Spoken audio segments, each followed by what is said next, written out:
Mars Helicopter Ingenuity is a robotic helicopter that is planned to be used to test the technology to scout interesting targets on Mars and help plan the best driving route for future Mars rovers. The small drone helicopter is planned for deployment in 2021 from the Perseverance rover as part of the Mars 2020 mission.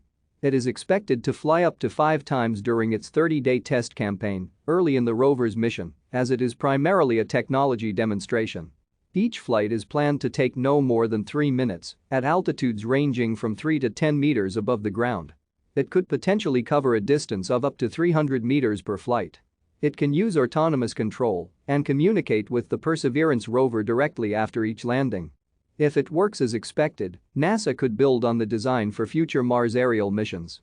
Aung is the project lead. Other contributors include AeroVironment Inc, NASA Ames Research Center, and NASA Langley Research Center.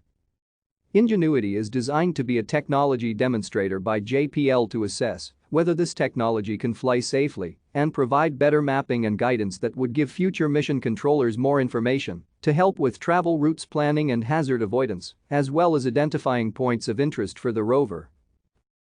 Thank you for watching. Like and subscribe if you would like to view more of our videos. Have a nice day.